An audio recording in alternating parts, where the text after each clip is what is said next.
എല്ലാവർക്കും നമസ്കാരം. Teachers mentors YouTube ചാനലിന്റെ പുതിയൊരു വീഡിയോയിലേക്ക് എല്ലാവർക്കും സ്വാഗതം.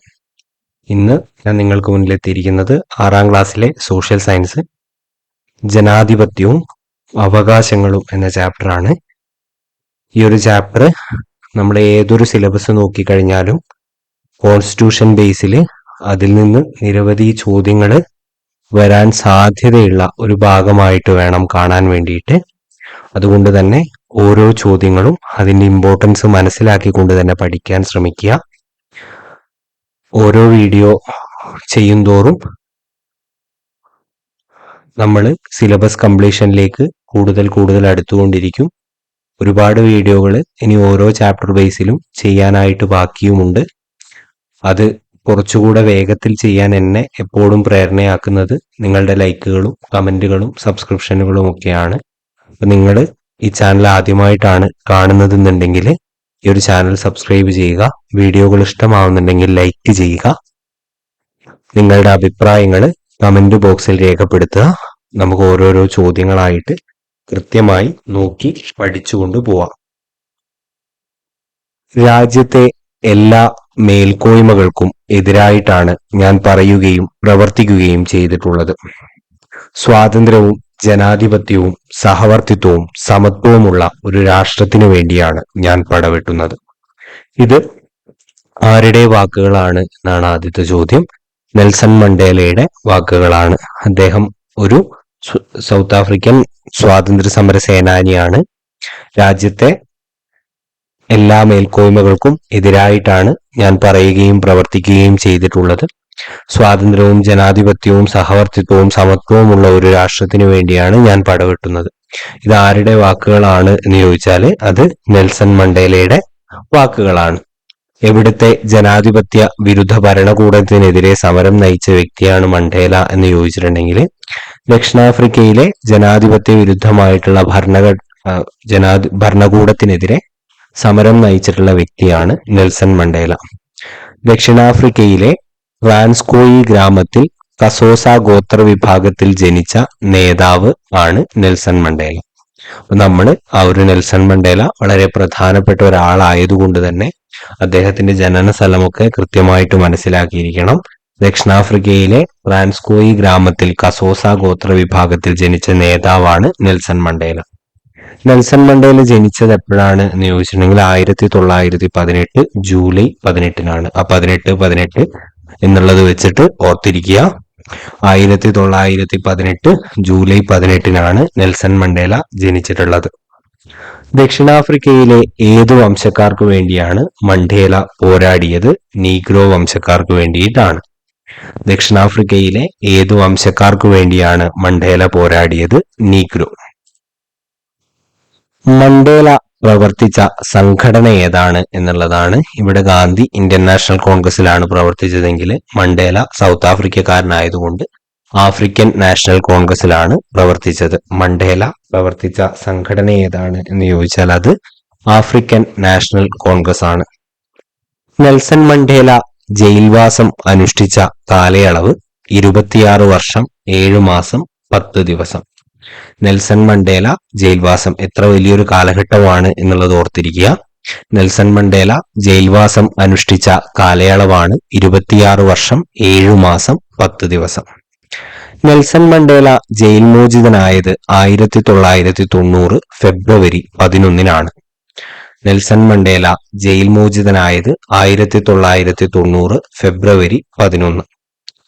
നെൽസൺ മണ്ടേല ദക്ഷിണാഫ്രിക്കൻ പ്രസിഡന്റ് ആയ വർഷം 1994 മെയ് 10. മണ്ടേല ദക്ഷിണാഫ്രിക്കൻ പ്രസിഡന്റ് ആയ വർഷം 1994 മെയ് 10. നെൽസൺ മണ്ടേല അന്തരിച്ചത് 2013 ഡിസംബർ 5. 95 വയസ്സായിരുന്നു അദ്ദേഹത്തിന്. നെൽസൺ മണ്ടേല അന്തരിച്ചത് 2013 ഡിസംബർ 5 95 വയസ്സായിരുന്നു. ജനപ്രതിനിധികൾ നടത്തുന്ന ഭരണക്രമത്തെ നമ്മൾ പറയാ ജനാധിപത്യ ഗവൺമെന്റ് എന്നാണ്. ജനപ്രതിനിധികൾ നടത്തുന്ന ഭരണക്രമത്തെ പറയുന്നത് ജനാധിപത്യ ഗവൺമെന്റ് എന്നാണ്. ജനാധിപത്യ ഗവൺമെന്റിന്റെ മേന്മകൾ എന്തൊക്കെയാണ് എന്ന് നമുക്ക് നോക്കാം. ജനാഭിലാഷം മാനിക്കുന്നു, സംരക്ഷിക്കുന്നു, വ്യക്തി സ്വാതന്ത്ര്യം നൽകുന്നു, ഭരണാധികാരികളും ജനങ്ങളും ഒരേ നിയമത്തിന് വിധേയരാണ്. അവിടെ രായാട്ടോ, ഒരേ നിയമത്തിന് വിധേയരാണ്. ഭരണാധികാരികൾ ജനങ്ങളോട് എന്നും കടപ്പെട്ടിരിക്കുന്നു. ഇത്രയും കാര്യങ്ങൾ ജനാധിപത്യ ഗവൺമെന്റിന്റെ മേന്മയായിട്ട് നമുക്ക് കാണാൻ കഴിയും. സ്പെയിൻ യാത്രയിൽ നിന്നും ഗിത്താർ പഠിക്കുന്നതിൽ നിന്നും എന്റെ സ്വപ്നങ്ങൾ മാറിയിരിക്കുന്നു. ജീവനോടെ ഇരുന്നാൽ മതി. ആരുടെ വാക്കുകളാണിത്? ഫറാബ് ബക്കറിന്റെ വാക്കുകളാണ്. സ്പെയിൻ യാത്രയിൽ നിന്നും ഗിത്താർ പഠിക്കുന്നതിൽ നിന്നും എന്റെ സ്വപ്നങ്ങൾ ഇന്ന് മാറിയിരിക്കുന്നു. ജീവനോടെ മാത്രം ഇരുന്നാൽ മതി എന്നൊരു സ്വപ്നത്തിലേക്ക് എത്തിയിരിക്കുന്നു എന്ന് പറഞ്ഞിട്ടുള്ളത് ആരാണ് എന്ന് ചോദിച്ചാൽ ഫറാബ് ബക്കർ ആണ്. ഈ ഫറാബ് ബക്കർ ഏത് രാജ്യക്കാരിയാണ്? ഇതൊക്കെ SCERT കൊടുത്തിട്ടുള്ള കാര്യങ്ങളാണ്. ഫറാബ് ബക്കർ ഏത് രാജ്യക്കാരിയാണ് എന്ന് ചോദിച്ചാൽ പലസ്തീൻ രാജ്യക്കാരിയാണ് എന്നുള്ളത് ഓർത്തിരിക്കുക. ഒരു പൗരന് മെച്ചപ്പെട്ട ജീവിതം കൈവരിക്കുന്നതിനും തന്റെ ശേഷിയും കഴിവും വികസിപ്പിക്കാൻ സഹായകമായതും സാമൂഹികവും രാഷ്ട്രീയവുമായ ഉറപ്പു നൽകുന്ന വ്യവസ്ഥകളാണ് അവകാശങ്ങൾ എന്ന് പറയുന്നത്. ഒരു പൗരന് മെച്ചപ്പെട്ട ജീവിതം കൈവരിക്കുന്നതിനും തന്റെ ശേഷിയും കഴിവും വികസിപ്പിക്കാൻ സഹായകമായതും സാമൂഹികവും രാഷ്ട്രവും ഉറപ്പു നൽകുന്നതുമായിട്ടുള്ള ചില വ്യവസ്ഥകളെ നമ്മൾ എന്തു പറയുന്നു? അവകാശങ്ങൾ എന്ന് പറയുന്നു. ഈ അവകാശങ്ങളുടെ അടിസ്ഥാനത്തിലാണ് നമ്മളൊക്കെ ഇന്ന് ഇന്ത്യയിൽ ജീവിച്ചു പോകുന്നത്. ഓരോ രാജ്യവും ഭരണഘടനയിൽ ഉൾപ്പെടുത്തി പൗരന് ഉറപ്പു നൽകുന്ന അവകാശങ്ങളുടെ പട്ടികയെ നമ്മൾ അവകാശ പത്രിക എന്ന് പറയുന്നു. ഓരോ രാജ്യവും ഭരണഘടനയിൽ ഉൾപ്പെടുത്തി പൗരന് നൽകുന്ന അവകാശങ്ങളുടെ പട്ടികയാണ് നമ്മൾ അവകാശ പത്രിക എന്ന് പറയുന്നത് എന്നുള്ളത് ഓർത്തിരിക്കുക. ഇന്ത്യയുടെ അവകാശ പത്രികയായിട്ട് നമ്മൾ കാണുന്നത് മൗലിക അവകാശങ്ങളെയാണ്. ഇന്ത്യയുടെ അവകാശ പത്രികയാണ് മൗലിക അവകാശങ്ങൾ. സാർവദേശീയ മനുഷ്യാവകാശ പ്രഖ്യാപനം നിലവിൽ വന്നത് 1948 ഡിസംബർ 10-നാണ്. സാർവദേശീയ മനുഷ്യാവകാശ പ്രഖ്യാപനം നിലവിൽ വന്നത് 1948 ഡിസംബർ 10. ഈ ഒരു ദിവസമാണ് മനുഷ്യാവകാശ ദിനമായിട്ട് നമ്മൾ വർഷത്തോറും ആചരിക്കുന്നത്. അതുകൊണ്ട് തന്നെ മനുഷ്യാവകാശ ദിനം എന്നാണ് എന്ന് ചോദിച്ചാൽ ഡിസംബർ 10-നാണ് മനുഷ്യാവകാശ ദിനം. PSC 1 മാർക്ക് ചോദ്യമാണ്. മനുഷ്യവംശത്തിലെ ഒരംഗമെന്ന നിലയിൽ എല്ലാവർക്കും ഒരുപോലെ ലഭ്യമായിരിക്കേണ്ട അവകാശങ്ങളെ നമ്മൾ പറയുന്നതാണ് മനുഷ്യാവകാശങ്ങൾ എന്ന്. മനുഷ്യാവകാശം ഇന്ന് നമ്മുടെ രാജ്യത്തും അല്ലെങ്കിൽ വേൾഡിലൊക്കെ വലിയ രീതിയിൽ ചർച്ച ചെയ്യപ്പെടുന്ന ഒരു ടോപ്പിക്കും കൂടിയാണ്. സാർവദേശീയ മനുഷ്യാവകാശ പ്രഖ്യാപനത്തിൽ ഉൾക്കൊള്ളിച്ചിട്ടുള്ള ചില അവകാശങ്ങളാണ് ഇനി ഞാൻ പറയുന്നത്. ജീവിക്കാനുള്ള അവകാശം, സ്വാതന്ത്ര്യത്തിനുള്ള അവകാശം, സംഘടനാ സ്വാതന്ത്ര്യം, തൊഴിലവകാശം, സംസ്കാരവും ഭാഷയും ലിപിയും സംരക്ഷിക്കാനുള്ള അവകാശം എന്നിവയൊക്കെയാണ് ഈ ഒരു സാർവദേശീയ മനുഷ്യാവകാശ പ്രഖ്യാപനത്തിൽ ഉൾക്കൊള്ളിച്ചിട്ടുള്ള ചില അവകാശങ്ങൾ എന്ന് പറയുന്നത്. ജീവിക്കാനുള്ള അവകാശത്തിന്റെ ഭാഗമാണ് ശുദ്ധവായു, ശുദ്ധജലം, മതിയായ പോഷകാഹാരം എന്നിവ. ജീവിക്കാനുള്ള അവകാശത്തിന്റെ ഭാഗമാണ് ശുദ്ധവായു, ശുദ്ധജലം, മതിയായ പോഷകാഹാരം എന്നിവ. മനുഷ്യാവകാശ സംരക്ഷണത്തിനു വേണ്ടി ദേശീയ തലത്തിൽ രൂപീകരിച്ച കമ്മീഷനാണ് ദേശീയ മനുഷ്യാവകാശ കമ്മീഷൻ. മനുഷ്യാവകാശ സംരക്ഷണത്തിനു വേണ്ടി ദേശീയ തലത്തിൽ രൂപീകരിച്ചിട്ടുള്ള ഒരു കമ്മീഷൻ ഉണ്ട് നമുക്ക്. അതിനെയാണ് നമ്മൾ ദേശീയ മനുഷ്യാവകാശ കമ്മീഷൻ എന്ന് വിളിക്കുന്നത്. മനുഷ്യാവകാശ സംരക്ഷണ നിയമം പാർലമെന്റ് പാസാക്കിയത് 1993. PSC 1 മാർക്ക് ചോദ്യം. മനുഷ്യാവകാശ സംരക്ഷണ നിയമം പാർലമെന്റ് പാസാക്കിയത് 1993-ലാണ്. ദേശീയ മനുഷ്യാവകാശ കമ്മീഷന്റെ ആദ്യത്തെ ചെയർമാൻ ആരായിരുന്നു? ജസ്റ്റിസ് രംഗനാഥ മിശ്ര. ദേശീയ മനുഷ്യാവകാശ കമ്മീഷന്റെ ആദ്യ ചെയർമാൻ ആരായിരുന്നു? ജസ്റ്റിസ് രംഗനാഥ മിശ്ര. PSC അടുത്ത 1 മാർക്ക് ചോദ്യമാണ്. ദേശീയ മനുഷ്യാവകാശ കമ്മീഷനിൽ ചെയർമാൻ ഉൾപ്പെടെയുള്ള അംഗങ്ങളുടെ എണ്ണം 6. ദേശീയ മനുഷ്യാവകാശ കമ്മീഷനിൽ ചെയർമാൻ ഉൾപ്പെടെയുള്ള അംഗങ്ങളുടെ എണ്ണം 6. ഇപ്പൊ നമുക്ക് PSCക്ക് അടുത്ത 1 മാർക്ക് ചോദ്യമാണ്. അതില് ഇതിങ്ങനെ ഫുള്ളായിട്ട് ഓരോ സ്റ്റേറ്റ്മെന്റുകളായിട്ട് ഇടയ്ക്ക് ചോദിക്കാനുള്ള സാധ്യതയുണ്ട്. ഇതില് ചെയർമാൻ ഉൾപ്പെടെയുള്ള എണ്ണമാണ് പറഞ്ഞിരിക്കുന്നത്, അത് 6ആണ്. അപ്പൊ ചെയർമാൻ ഇല്ലാത്ത എണ്ണം ചോദിച്ചിട്ടുണ്ടെങ്കിൽ അത് എത്രയാണ്? 5 എന്നുള്ളത് മനസ്സിലാക്കി വെക്കുക. ദേശീയ മനുഷ്യാവകാശ കമ്മീഷൻ ചെയർമാൻ ആവാനുള്ള യോഗ്യത എന്താണെന്ന് ചോദിച്ചാല് വിരമിച്ച സുപ്രീം കോടതി ചീഫ് ജസ്റ്റിസോ വിരമിച്ച സുപ്രീം കോടതി ജഡ്ജോ ആയിരിക്കണം എന്നുള്ളത് അവിടെ ഓർത്തിരിക്കുക. കേരള സംസ്ഥാന മനുഷ്യാവകാശ കമ്മീഷൻ നിലവിൽ വന്നത് എപ്പോഴാണെന്ന് ചോദിച്ചാൽ ദേശീയ മനുഷ്യാവകാശ കമ്മീഷൻ നിലവിൽ വന്നതിന് ശേഷം 5 കൊല്ലം കഴിഞ്ഞിട്ടാണ് 1998. കേരള സംസ്ഥാന മനുഷ്യാവകാശ കമ്മീഷൻ നിലവിൽ വന്നത് 1998. സംസ്ഥാന മനുഷ്യാവകാശ കമ്മീഷനിൽ ചെയർമാൻ ഉൾപ്പെടെയുള്ള അംഗങ്ങളുടെ എണ്ണം 3. അപ്പൊ ചെയർമാൻ ഇല്ലാതെ ഉള്ള അംഗങ്ങളുടെ എണ്ണം 2. ദേശീയ മനുഷ്യാവകാശ കമ്മീഷന്റെ ചുമതലകൾ എന്തൊക്കെയാണ് എന്ന് ചോദിച്ചിട്ടുണ്ട്. ഇത് തന്നെ ആയിരിക്കും നമ്മുടെ സംസ്ഥാന മനുഷ്യാവകാശ കമ്മീഷന്റെയും ചുമതലകളായിട്ട് വരുന്നത്. സ്റ്റേറ്റ്മെന്റുകളായിട്ടൊക്കെ ചോദിക്കാൻ സാധ്യതയുണ്ട്. കൃത്യമായിട്ട് മനസ്സിലാക്കി വെക്കുക. മനുഷ്യാവകാശ ലംഘനവുമായി ബന്ധപ്പെട്ട പരാതികളിൽ അന്വേഷണം നടത്തുക, ജയിലുകളും മറ്റും സന്ദർശിച്ച് അന്തേവാസികളുടെ ജീവിത സൗകര്യം പഠിച്ച് ശുപാർശകൾ നൽകുക,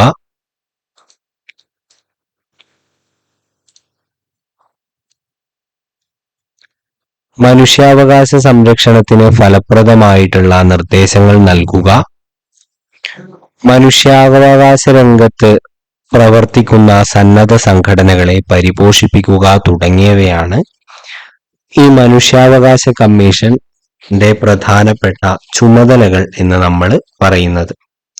ഇന്ത്യയിൽ വിദ്യാഭ്യാസ അവകാശ നിയമം പാർലമെന്റ് പാസാക്കിയ വർഷം 2009 PSC അടുത്ത 1 മാർക്ക് ചോദ്യം. ഇന്ത്യയിൽ വിദ്യാഭ്യാസ അവകാശ നിയമം പാർലമെന്റ് പാസാക്കിയ വർഷം 2009. ഏതു പ്രായത്തിലുള്ള കുട്ടികൾക്കാണ് സൗജന്യവും നിർബന്ധിതവുമായിട്ടുള്ള വിദ്യാഭ്യാസം ഉറപ്പു നൽകുന്നത്? 6 മുതൽ 14 വയസ്സ് വരെ. PSC അടുത്ത ക്വസ്റ്റ്യൻ 1 മാർക്കിന്റെ ക്വസ്റ്റ്യൻ ആണ്. ഏതു പ്രായത്തിലുള്ള കുട്ടികൾക്കാണ് സൗജന്യവും നിർബന്ധിതവുമായിട്ടുള്ള വിദ്യാഭ്യാസം ഉറപ്പു നൽകുന്നത്? 6 മുതൽ 14 വയസ്സ് വരെയുള്ള കുട്ടികൾക്കാണ്. കുട്ടികളുടെ അവകാശങ്ങൾ സംരക്ഷിക്കുന്നതിനു വേണ്ടി ദേശീയ തലത്തിൽ രൂപം നൽകിയ കമ്മീഷനാണ് ദേശീയ ബാലാവകാശ കമ്മീഷൻ.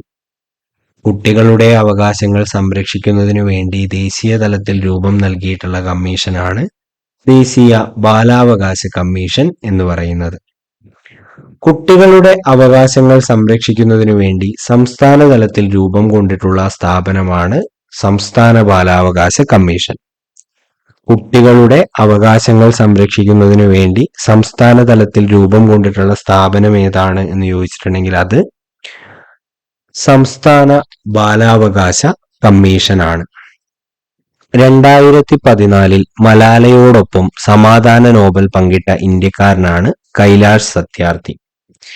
2014 മലാലയോടൊപ്പം സമാധാന നോബൽ പങ്കിട്ട ഇന്ത്യക്കാരനാരാണ് എന്ന് ചോദിച്ചാല് അത് കൈലാഷ് സത്യാർത്ഥിയാണ്.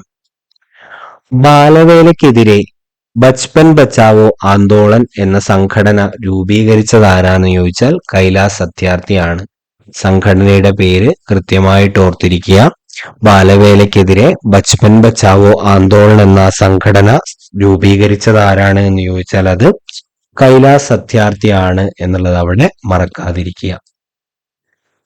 പെൺകുട്ടികളുടെ വിദ്യാഭ്യാസത്തിനു വേണ്ടി പോരാടിയതിന് 17-ാം വയസ്സിൽ നോബൽ സമ്മാനം നേടിയ വ്യക്തിയാണ് മലാല യൂസഫ്സായി. നോബൽ സമ്മാനം നേടുന്ന ഏറ്റവും പ്രായം കുറഞ്ഞ വ്യക്തി കൂടിയാണ് ഇദ്ദേഹം മലാല. പെൺകുട്ടികളുടെ വിദ്യാഭ്യാസത്തിനു വേണ്ടി പോരാടിയതിന് 17-ാം വയസ്സിൽ നോബൽ സമ്മാനം നേടിയത് മലാല യൂസഫ്സായി ആണ്. കേരളത്തിലെ തദ്ദേശ സ്വയംഭരണ സ്ഥാപനങ്ങളിലെ വനിതാ സംവരണം 50%.